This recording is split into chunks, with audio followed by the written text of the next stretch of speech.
Perkenalkan, nama saya Miko Firdaus Pratama. Saya dari kelas 10 LP1. Jadi saya di sini akan membahas tentang topik yang berjudul kenapa kita bisa mabuk perjalanan. Sebelum kita masuk ke pembahasannya, Adek, namanya siapa? Nasfi. Oke, Nasfi pernah mabuk perjalanan nggak? Nah, jadi aku jelasin ya, kenapa kita itu bisa mabuk perjalanan. Nah, karena otak itu kayak apa sih namanya, ketika otak menerima kayak apa sih, bingung gitu, indera matanya sama telinga bagian dalam. Nah, telinga bagian dalam itu berfungsi untuk mengatur keseimbangan tubuh. Nah, contohnya gini, kalau kita misalnya naik mobil terus kita membaca buku, maka otomatis mata akan berfokus kepada tubuh yang sedang diam. Nah, ketika itu, telinga juga, telinga bagian dalam itu memfokuskan apa sih, kayak ada guncangan gitu dari mobil itu.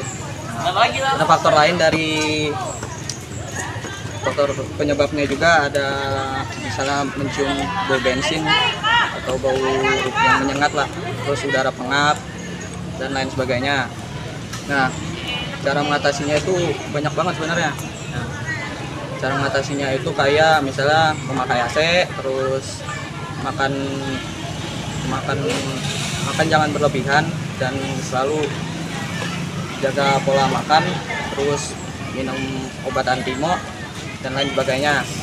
Jadi itu saja yang bisa saya sampaikan. Terima kasih ya. Assalamualaikum warahmatullahi wabarakatuh. Perkenalkan, nama saya Miko Firdaus Pratama. Saya dari kelas 10 LP1. Jadi di sini saya akan membahas sebuah topik fun fact yang berjudul kenapa kita bisa mabuk perjalanan. Nah, sebelum kita masuk ke pembahasan topik ini, perkenalkan, nama adik siapa? Ahmad Hambali. Oh, Ahmad Hambali. Ahmad Hambali pernah mabuk perjalanan nggak? Pernah. Pernah. Nah, tahu nggak alasannya kenapa? Enggak. Nah, mabuk perjalanan itu, kenapa kita bisa mabuk perjalanan? Karena otak menerima sinyal yang bertentangan dengan indera. Inderanya yaitu mata dan telinga bagian dalam. Ya, telinga bagian dalam biasanya berfungsi untuk mengatur keseimbangan tubuh. Jadi misalnya kita kalau lagi naik mobil, terus kita membaca buku, nah di situ mata akan berfokus kepada satu tubuh itu yang diam. Nah, kalau telinga itu bakal bereaksi ketika ada guncangan atau melaju. Nah, faktor lainnya itu ada misalnya mencium bau bensin, terus udara pengap, terus terlalu makan banyak dan lain sebagainya. Nah, di sini ada cara mengatasinya.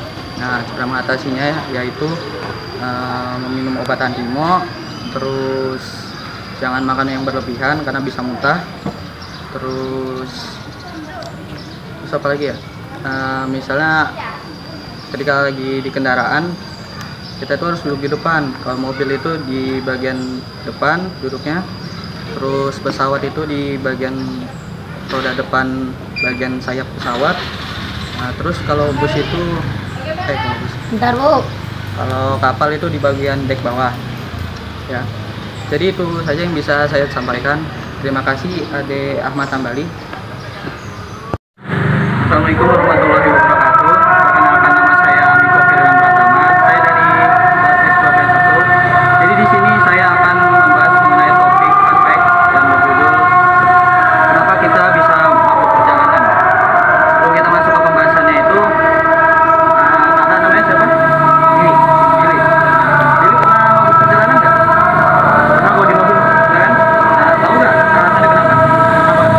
Nah, mabuk perjalanan itu terjadi karena otak menerima sesuatu sinyal yang saling bertentangan. Nah, itu dari berbagai indera kayak mata sampai telinga dalam. Nah, telinga dalam juga itu berfungsi untuk mengatur keseimbangan tubuh. Nah, contohnya nih, ketika kamu lagi naik mobil, nah kamu terus membaca buku gitu.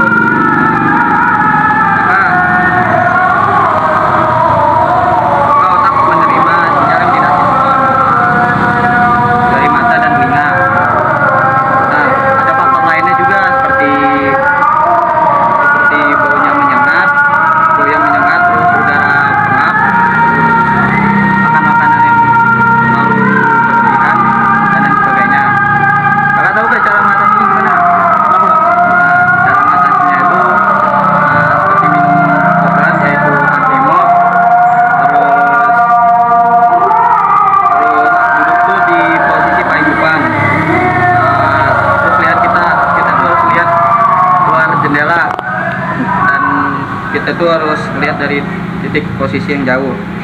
Nah, coba kamu konsumsi juga minuman jahe dan teh herbal. Nah, jadi itu aja yang bisa